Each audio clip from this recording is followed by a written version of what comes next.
and I'm looking forward to it. And Bryce is in. Yeah, that's right. And Bryce is in. I don't want to keep him waiting too much longer. We're going to join Bryce, who you had the honor of asking the first question at the press conference. That was nice. Good question. Not a great answer, I don't believe. But let's get into this conversation, right? Before we really break down what happened this past weekend, I want to hear your thoughts on the Brian Kelly press conference today, because it just doesn't feel like it feels very political. It feels like he's a politician right now, saying the same things different ways, but we're not really seeing a change on the field. What was the feeling like in the room with him answering questions?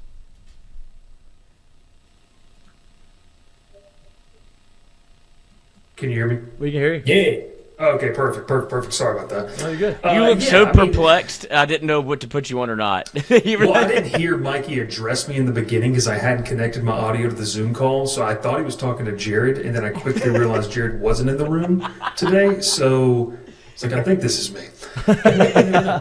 Maybe Jared was. You sound like BK. But no, look, I mean, in all seriousness, yeah, I think political is a really good way to put it. I asked the first question, and it really wasn't answered. No. I think it's the best way to put it. Like, I asked the question about, the offensive line and just the getting inside the 5-yard line. Like, how much of it is execution, but how much of it is just like your mentality and your attitude, the want to get down there. And have they seen anything of that? And, Kelly said, well, which one, me trying to maintain my professional integrity, wanted to say, I don't know, maybe the 18 times you tried to do it this season.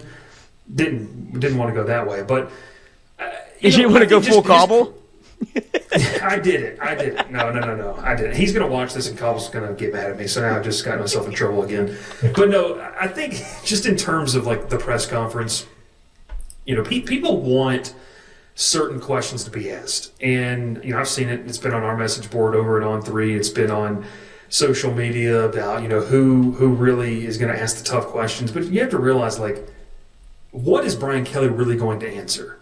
And this is a relationship between media and coach that you have to be able to essentially grow to where he might give you an answer. He might give someone a better answer during a press conference. So, yeah, today, I asked 2 questions specifically about what I just mentioned, and then the other one was, look, you're pushing DJ Chester out to left tackle. Is it just based off experience, or in so many words, because you don't have anybody else? And, he kind of danced his way around that one too. But I think you have to know here, he's not going to just come out and say, hey, Joe Sloan's not good.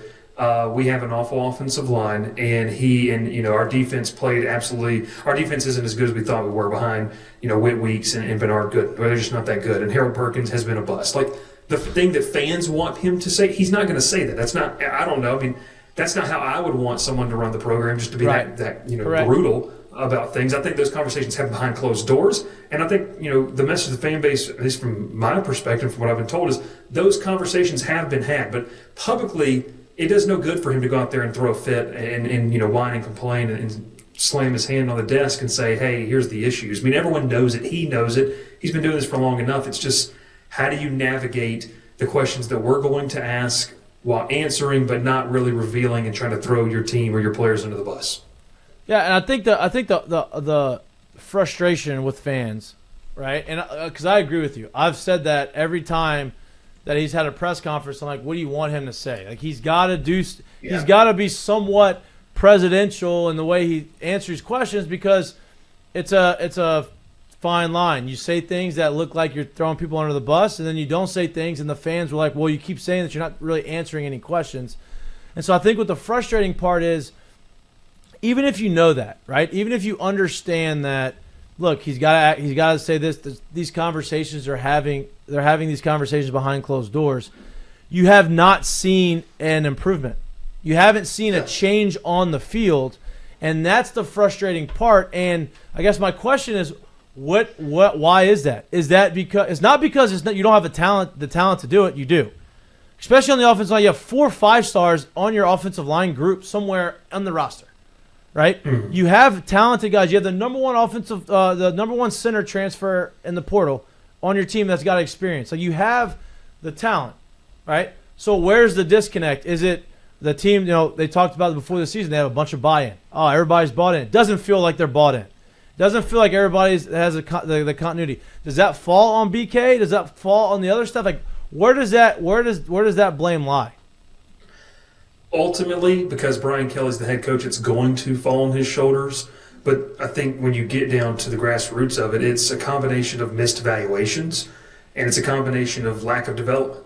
There's a big problem with this offensive line. Like you alluded to, the star rankings, and I work for one of the services that does this, they had it highly touted. We sat here each and every single summer when, official visit season was in full swing talking about the star rankings of some of these offensive linemen. And you're 2 years, I guess, into that crop, that back-to-back real true crop of 5, 6, 7 offensive linemen each class he brought in, and you've yielded no results. Right. I mean, you really haven't. And so that to me is a development issue. I don't, I'll say this, I have been so tough on Weston Davis, and for good reason. I mean, no number suggests that he should be starting in the SEC right now, but he has to. And I don't think it's his fault that he's struggling. I think that, you can see physically the makeup is there for him to be good, but whatever the issues, that you want to clean up when a kid gets on campus, those are still there. Like whether it's a footwork thing, whatever Weston Davis's issues,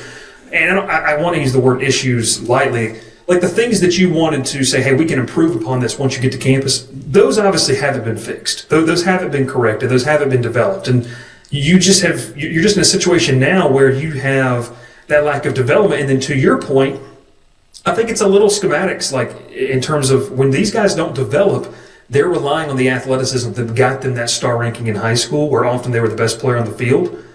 And that just doesn't play in this league. Right. And it doesn't play at the FBS level in general. And you've seen that not just against FBS competition, but when Southeastern came there and pushed you around a little bit. Louisiana Tech did the same thing. It's not going to surprise me if Western Kentucky does a little bit of that late in November. That's just the issue. And so you just I think you have guys that were not ready to playing, and that's a coaching issue. And that's why a lot of people, came out of this weekend saying, hey, I want to see some headlines. I want to see some in-season moves because – look, a team you beat last week, a week and a half ago, however you want to quantify it, they let their offensive line coach go. They made a move. Now, they still lost this past weekend, but fans are hungry for blood right now. And I understand it. I get it. Brian Kelly, for me, the first time acknowledged that. There's frustration and tried to quantify, his group's frustration and then, the maddening sense of the guys that are, actually playing the game. But I think it falls on coaching.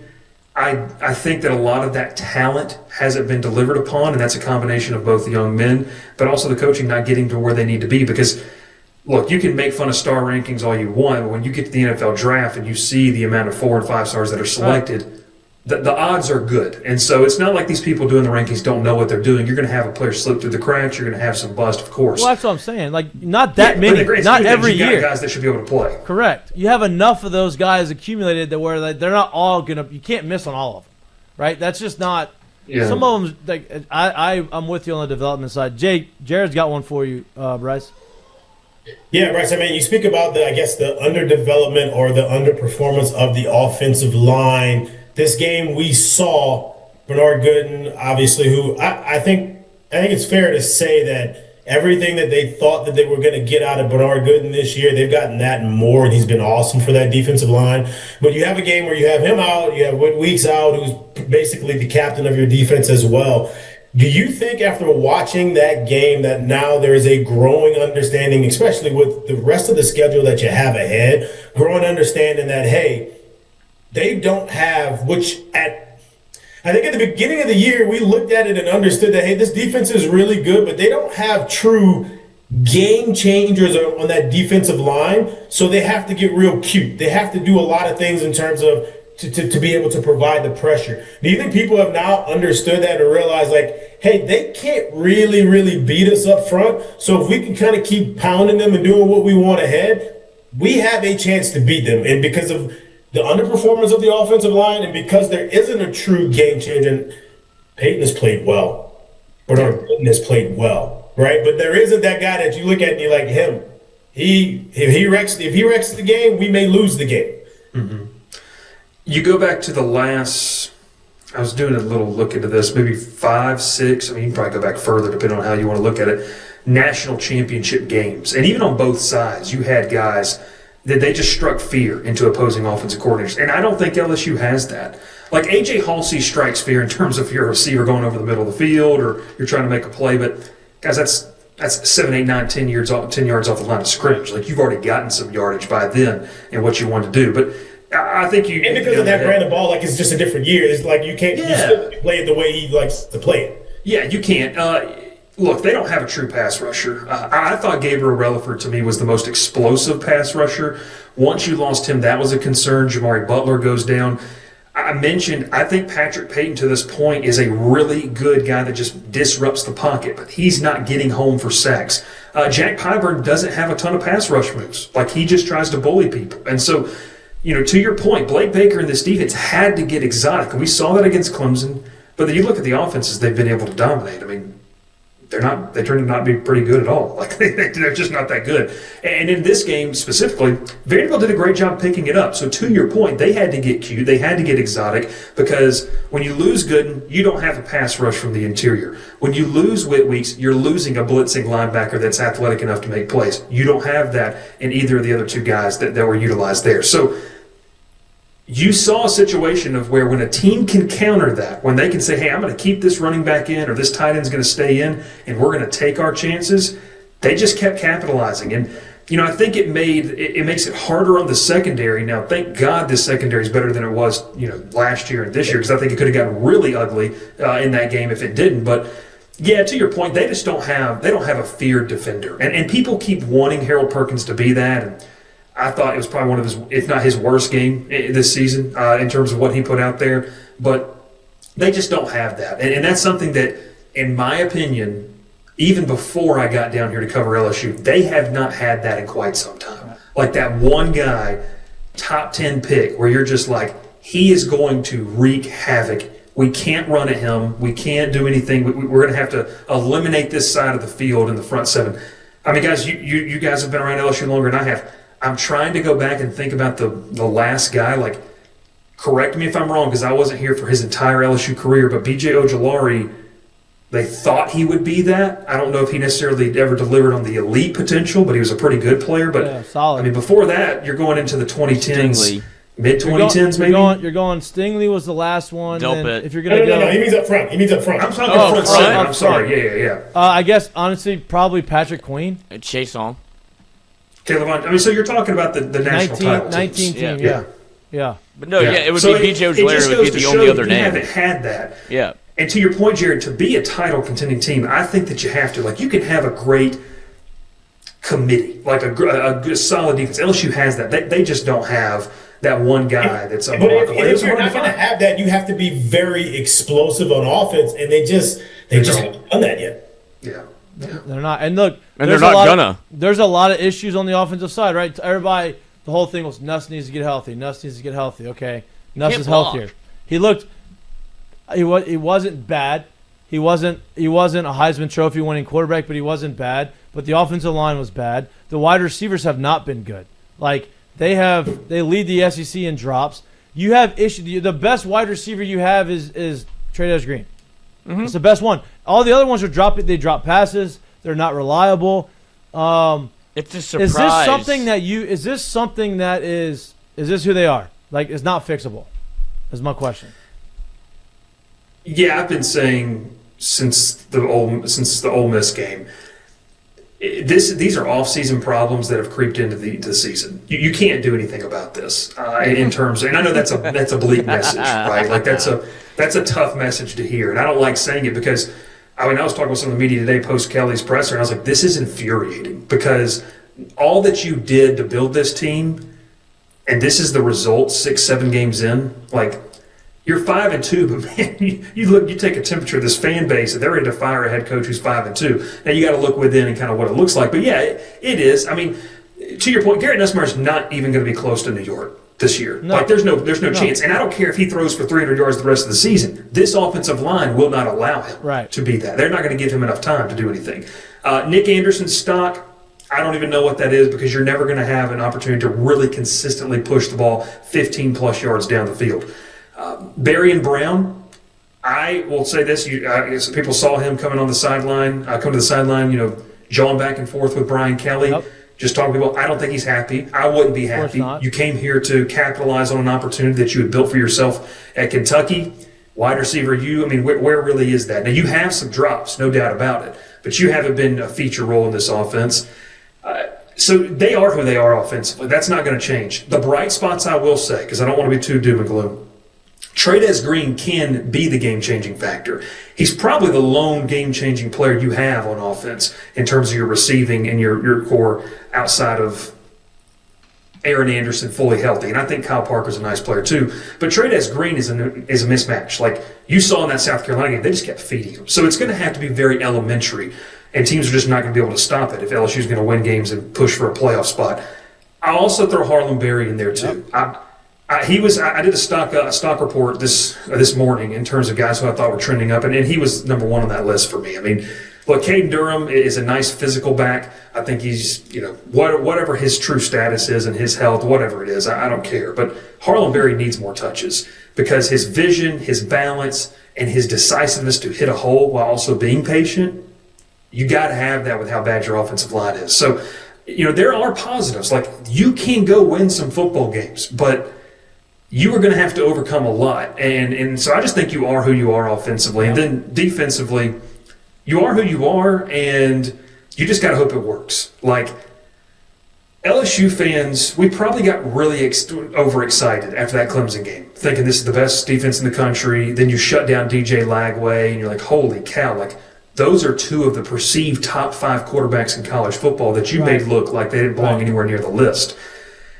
And to Jared's point, I still think this is a really good defense. Correct. You're just going to have to play with fire because you don't have a true pass rusher that can come off the edge and win a one-on-one battle right now. So you're going to have to get exotic. You're going to have to, win some battles in the back and then to the secondary that's going to help out your pass rush. And I think Blake Baker knows that. And I know people don't want to hear this, but I think the young talent that they have is more the style that he wants. I still think he has a really good group in terms of what you have now, but maybe we were a year too early. I know that's some optimism and some hoping people don't want to hear. Maybe we're just a year too early on what the defense can do in terms of that front seven, because I do like a lot of the pieces. I thought Walter Mathis, I don't know what he graded out at, I thought he played really well. Like, he played physical, violent in the interior, and that's one of the guys that they brought in to kind of be a part of that next wave, or I guess I should say, like, Blake Baker's true recruiting class and his true group that he wants to throw out there. Yeah, and then when you don't have Witt, or you have those guys or when you do and they're blitzing and it gets picked up,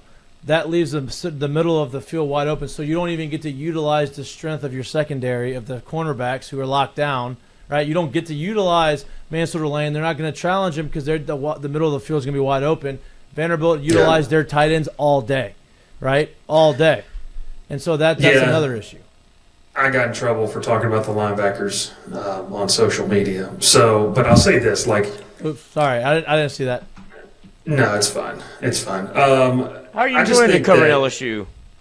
It's fine. If I cried every single time I got. Well, speaking of crying, you can do it if you want. Okay, I appreciate that. Middle of the field was such an issue, and it became so blatantly obvious that they could utilize their tight ends on a hitch, on a seam route, like whatever they really wanted to do, because you had to go get Pavia. Right. And when you combined how over-aggressive they were and how they tried to get after Pavia, man, he played backyard football, and that played right into the hands of what he wanted to do. And so he could dump it over to the tight end. He could walk 30 yards to the end zone if he wanted to. And like you said, it took Tamarcus Cooley and A.J. Halsey truly out of what they do best. And I think that's kind of play center field. Both of those guys can do that at different times, and they can read and react. They're really good at it. I mean, Jamari Butler told us 2 weeks ago that A.J. Halsey and Whit Weeks are two of the smartest players he's ever played with. And I think you can kind of see that in the instincts they play with. You didn't have Whit Weeks and you didn't have A.J. Halsey in the way that you wanted to have him out there. And so it took away two of your best defenders, in my opinion. Yeah. And that was a disaster. I mean, the linebacking core, and I'll say this, and I'll get myself in trouble again, the linebacking core outside of Whit Weeks isn't as strong as we like to think it is. Right. Like, I think that's something, too, for me. You know, you have Whit Weeks. You can't put Perkins inside because he doesn't play the run well enough. And if you do, then you have two guys that are going to be overly aggressive and overrun the play. West Weeks, I think, is a fine rotational linebacker. I like what he can do. When you get him and Devon Keys next to each other, there are some limitations to what they can do out there. And, you know, I think for the most part they played okay. But like you said, you got so exotic with the blitz packages, you were putting those guys on the island. It was a little bit unfair what you had to do when they're having to guard, you know, a guy that is, you know, going to be I don't think he's going to be a first-round pick, but Vanderbilt's tight end, the H-back, that's really, really good. Yeah. And then you got to account for Pavi. It's just that's not an advantageous situation. Jared. Yeah, so look, you go on the road and you give up 31 to that offense who's very creative, who has a backfield creator the way that Pavi is able to do. He's got good tight ends. They got the personnel to kind of play big and keep you guessing. I personally don't think that that's a game where you go on the road and you need to be able to keep a team at bay and kind of keep the score. You got to score with them. You got to run with them. Listening to Brian Kelly talk about the game and where the season is right now and not really acknowledging where things are, do you feel like there's a growing sense of understanding in the building that, hey, offensively, either we really hit the ground running here or we truly don't have a shot to do what we need to do or do what we set out to do for the rest of the year? He's going to say publicly that all the goals are still ahead of him, and that's what he's supposed to say. That's that political garbage. And they really are. They truly are. Yeah, on paper they are. Now, in my heart, you don't want to know what I think the record could be. I mean, it's one of those things. So I think when you talk about this offense and what they have to do, like Garrett Nussmeier was a big reason you were even in that game on Saturday. And I saw some people saying, hey, it didn't look great. Well, I mean, I think to me, guys, like, I don't know if it's going to look any better than it looked on Saturday because I think your offensive line is just that bad. Mm-hmm. Like, I do not think that it can look much better in terms of what you can do with Nussmeier. Now, decision-wise, yes. You do get the weird play to Xavier Thomas that he takes 65 yards for a score, which is fun. It kept you in the game, but it's just not one of those things. They just don't have it. I mean, I would be shocked. We'd have to see a complete 180 from what we've seen through 7 games. And 7 games in, you kind of know who you are. They'd have to change who they are fundamentally for anything to be any different. So I think you're going to find a lot of low-scoring games. You can take the under. That was my best bet of the week, by the way, in this one, the Vandy LSU under. Yeah, but it hit the over. No, I had him at 60.5. 60.5? I'm not kidding. Where the fuck did you find Where that? Where did you get that at? I need a text. I think that was FanDuel. I did. There's no way. I never saw it at 60. Then somebody lied to me. So don't tell them that. Okay, yeah. But 60. She couldn't score 60 in 10 games this year. Yeah, I mean that's ridiculous. If you got 60.5, good for you. Good for you. You should have mortgaged your house. FanDuel. Anyways, but I think you're just going to kind of see this group struggle. They're going to have to capitalize on some crazy plays, and that's just who they are. And I know I don't want to see that, but I just don't. To the earlier question, there's nothing I think you can do to fix it in season. So I just don't know what changes. And I'll even say this: even making a change at coordinator does not fix the issues you have right now. 7 weeks into the Correct. season, right now. Correct. Yeah, it's just that doesn't fix anything right now. That just it throws a piece of meat to the fans that want blood. To me, that's all that does. Ed, that's what I was going to ask you because it feels like you said everything that you just laid out. It feels like a fan base that would be like, oh, okay, you've lost a game to Ole Miss, you've lost a game to Vanderbilt by a combined 12 points, both on the road in the SEC. Like, those are palatable losses. But it feels like after what happened at Vanderbilt, it has become it's reached its tipping point for the fan base, not because of the loss, but because of how the loss has been constructed and because of what is around you. It's not that you lost, it's that you keep seeing the same thing and hearing the same things, and that's what I wanted to get you kind of like, what do you think the temperament of the fan base is? Is it because of a loss, or is it because of maybe the structural integrity of the organization as LSU football is? I think it's a balance of both. I think it's, the fact that you're sitting here before Halloween again and you have 2 losses. It's just, I think it's mind-numbing for this fan base to say, like, we can't even get to the Alabama game and get with 1 loss. The Alabama game becomes a do-or-die game, not a game where you can, launch into November as the favorite. I think that's a frustration piece. I think the messaging is. And look, I don't have a hatred for Brian Kelly like some of these fans do. But I think that the messaging does feel a little bit tone deaf at times. I'm having to not look at the screen just to make it. I think the messaging feels tone deaf when you say the same thing over and over again. Because like my third question today, we didn't have time for it, was which the second part of the first part, Bryce. You knew that you were in trouble as soon as that, because that's the same thing that he does. He airs his grievances very publicly. Yeah, it was the second or the first part. I think both. How about that? Just both. The whole issue. That's why I asked it. All 4 years, Brian. The frustration, the temper of the fan base, I think, is at a tipping point, and I don't even think nationally people realize how bad it is. Like if you're not here, because you're like, oh, they're 5-2 from a casual standpoint. Like they're 5-2. Yeah, they got some tough games, but like the idea, the thought process, I think nationally is, oh, well, they've got a chance to go put themselves right back in the race this weekend. They've also got a pretty good chance to get the doors blown off of them at home against a really fundamentally solid football team. And look, I'm not going to name names. A large portion of the media walked out of that today saying, I just don't see it like this weekend. I don't know what changes within a week. I don't know. What Marcel Reed's going to do. Yep. So I don't know how do you combat that if you don't have weeks? I don't think you can, because I don't think you have the caliber of athlete to keep up with the type of elite athlete that Marcel Reed is. Oh, and by the way, this is the first team that you faced all year that I think truly has 2 elite wideouts in Concepcion and then the other young man, what's his name from Mississippi State? His name's escaping me. They got 2 legitimate dudes. Mario Craver, the transfer from Mississippi State. They got 2 legit dudes. And so, hey, Mansour Delane, we're going to see what you look like against an NFL wideout. And I think Mansour's been great. By the way, if you run man coverage, little press man, P.J. Woodland, DJ Pickett, you're about to get picked on, because that's all that teams are going to do against you.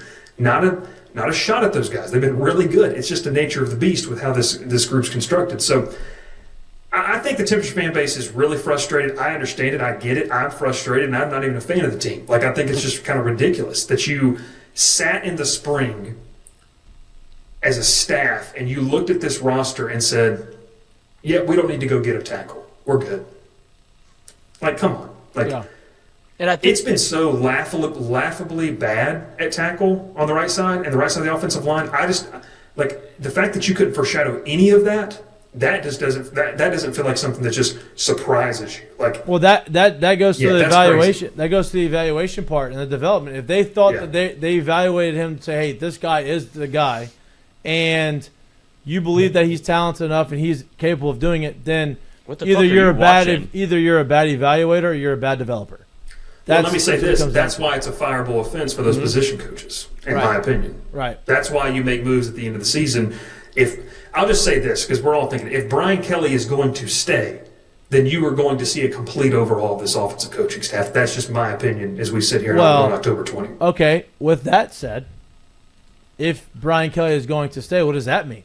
I don't think they're going to fire him. Do you think he leaves? Who would take him? Oh, that's a deep breath right there. Ooh, yeah. That wasn't even going to be a question on my thought, but then you kind of opened the door there. Yeah, I got myself in trouble. I think, I don't even know if this is truly publicly out there, but this has been talked about. Could you enter a situation to where, because this is happening at other places. It's happening right now at Kentucky, and I know Kentucky's not LSU. Could you enter a situation where you get into a conversation with a head coach about, look, do you want to keep doing this? Do you want to save face? You do have a legacy?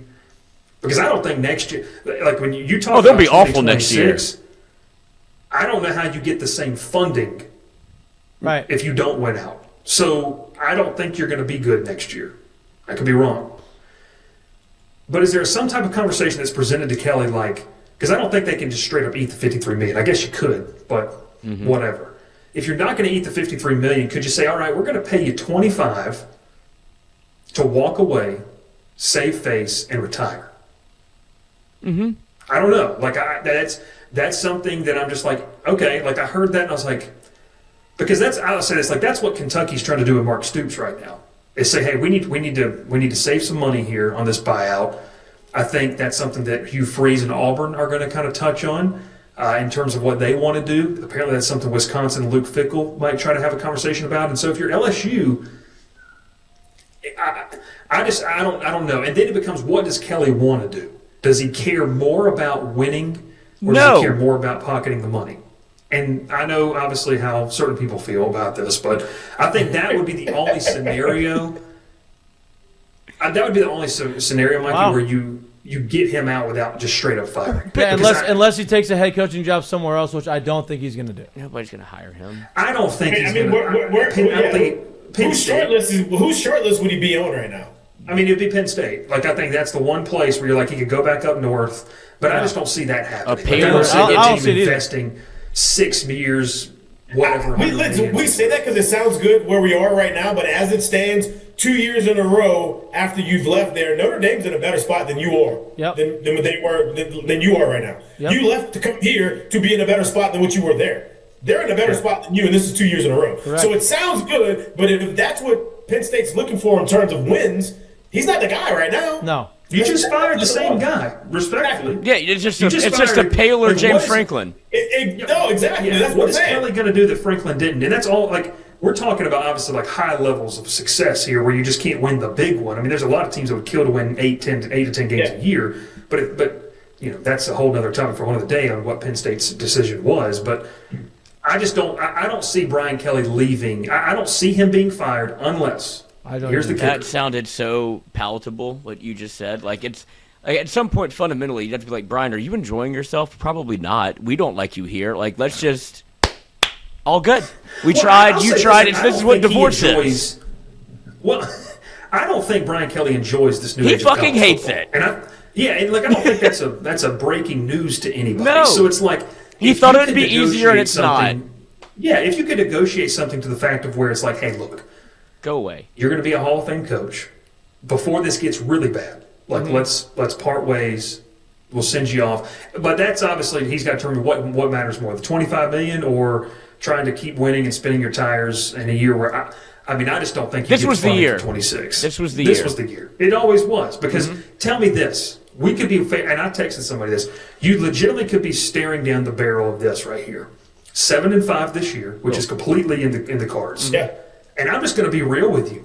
Who's to say that Arkansas doesn't come up here and score 35 and you can't match it? Right. I mean, Jared, you just said it earlier. Like, can we realistically sit here and tell ourselves that you can match Arkansas? And Arkansas is awful defensively. Awful. But it doesn't matter. I just don't know. So let's just say 7-5. You win West Kentucky, Arkansas, that's it.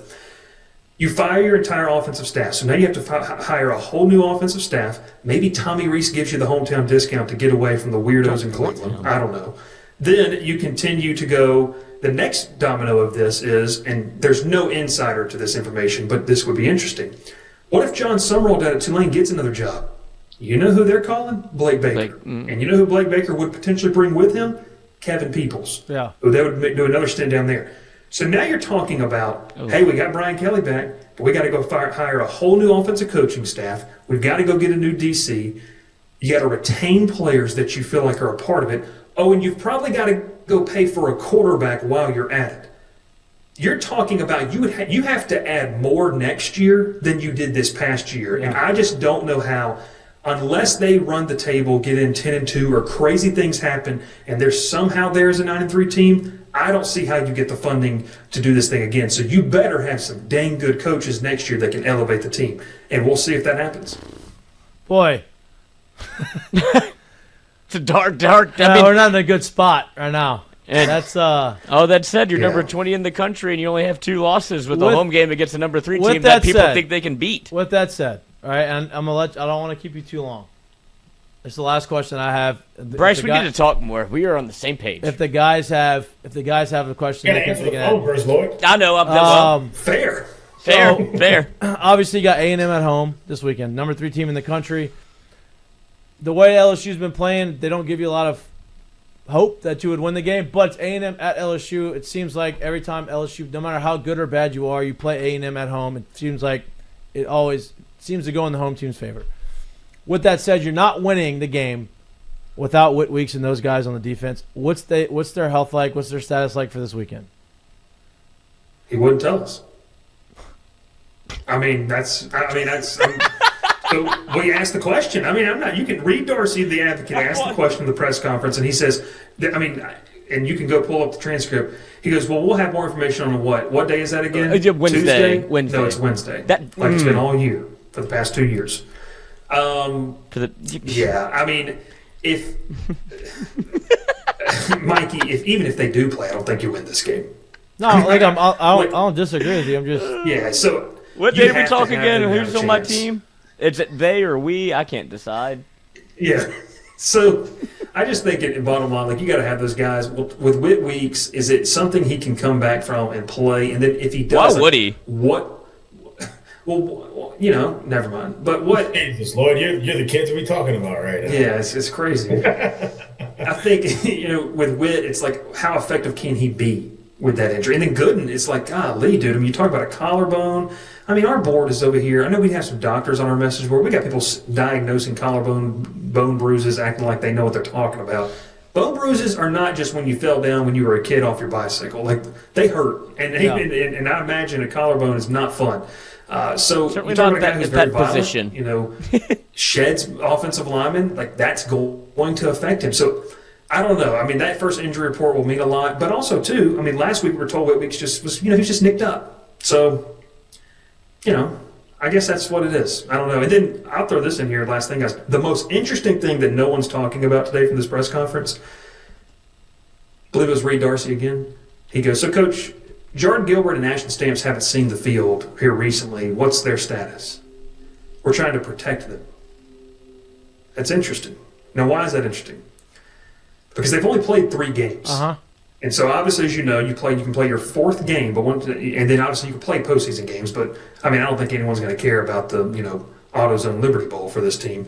But just in general, what you have with those 2 guys, what's the conversation surrounding that? Are they trying to transfer out? Are you trying to convince them? I don't know about Jordan Gilbert. I imagine with Ashton Stamps, it's a battle of a conversation of saying, look, if you're willing to stay, you can be a starting corner for us next year because Delane's gone. I don't know why you'd guarantee a kid playing time and Stamps over Delane or Pickett. Over Woodland or Pickett, but that's a coach's decision. Or they've gone to the coaching staff and said, hey, we don't want to lose our eligibility. We would really appreciate the opportunity to transfer somewhere. That's what I think happened. That's what I think's happened. That's what I think's going to happen. So now you don't have those 2 guys, and there's a reason we saw Jakeem Jackson, the transfer from Florida, play some snaps on Saturday. So, yeah, you said earlier, Mikey, it's not a good space to be in. You're not in Tallahassee, which that's a nightmare right now, and you're not in Auburn, which is not fun. Or Florida. I don't see. Yeah, but Florida pulled the trigger. So you're right. That's the biggest thing. I think right now with LSU, if you ask me where are you in this whole, where are you in the terms of in the tunnel? Are you towards the end of it? I don't see the light at the end of the tunnel because I just don't know. I don't know what 2026 will look like. And I think even if you kind of ask around, and you guys know some people that obviously give money to the program, I think there's this growing sentiment, and it's easy to say this, I'm not doing that again. When Brian Kelly comes out there and says, hey, we need money to do this, okay, but we're not doing what we did again because this was supposed to be the year. Yeah, you haven't proven it. You haven't proven what I'm giving to you as being put. It's to a work. use. You're not getting an ROI. You're not getting a return on your investment, and that's what this is, a business. And so, especially in a year like you said, where it could. If it's 8-4, 7-5, why would you be doing the exact same thing with the exact same people in place for the most part? Jared, think about this. You could pay $20 million for a worse record than last year.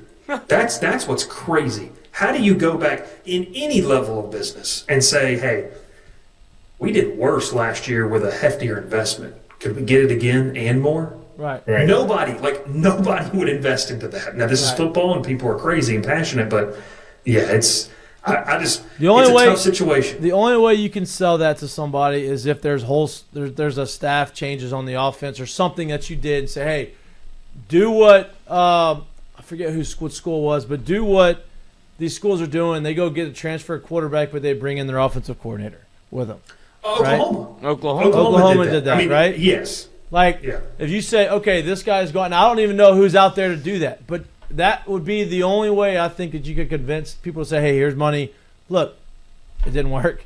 Sorry. We didn't have the right people in place. But then at the same time, you're also saying that whoever that said player is going to be highly regarded as the next guy. Correct. So, like, you also got to land that part of it as well. Correct. It is super layered in how that would actually make sense. I won't even say make sense. You can actually sell that to someone. Yeah, correct. Which is why I think, and I'll leave it at this, and sorry to keep belaboring the point, I think Austin Thomas deserves a ton of credit for what he did this past offseason in terms of reaching into the pockets of people, having the conversations, making the relationships. If he's able to do it again, and Kelly's still the coach, make the guy, I mean, sorry, Scott, he needs to be AD, because the conversations you're going to have to be able to get that type of money are insane. So we'll see what happens. I don't know. But you know what, guys? Jay Johnson and the baseball team are up at the White House celebrating a natty. So that's what really matters. And it's almost baseball season. So we're fully in that. It's I don't have much to say other than that. We're almost there. Listen, we always appreciate you. We could have this conversation could continue to go a bunch of different directions, and I'd love to have you on for all 2 hours. But I know you can't do that. We can't do that, and we can't have you. We have to be can't be selfish with your time. But we appreciate your time when you give it to us. I will answer the phone call. Jared will answer the phone call. Lloyd may not. But you can continue. Listen, LSU's continue to do the same things over and over again, and it's not working. You can continue to do the same things without making the adjustments on your end. But that falls on you.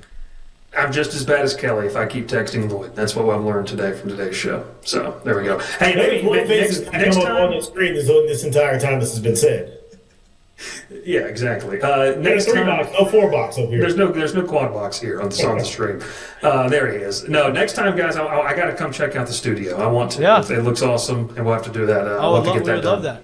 Well, we got 5. Listen, we got 5 weeks left to keep talking about this. I'm great in person. As much as the shows do well when LSU does really well, they do also do well when LSU doesn't do well, because there's a lot of conversation about what to do. And you definitely threw a wrench in what we're probably going to talk about when you get off air about conversations that are happening elsewhere around college football. And is that a possibility here? That was the first time I've ever felt any positive momentum when you said, maybe what if they're amicable together and just say, you know what, you don't like it.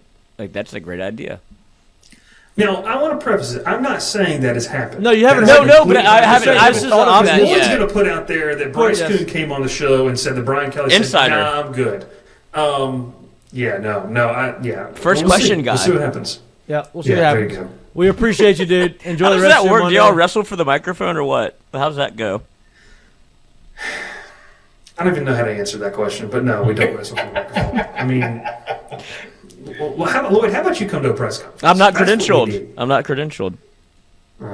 Because I don't. That would be a fun time. They probably sent it to him. He just didn't answer. So that's not true. No, that's probably a good thing. That's not credentialed, honestly, especially right now. That's what people don't. I mean, you think I'd be scared? No, that's what I'm saying. It's probably a good thing you're not I don't credentialed. think you would. That's the problem. That is the problem. So, I appreciate it, guys, as always. Thanks so much. Yeah, we'll have you on next Monday. Yeah, I'll catch him on the golf course.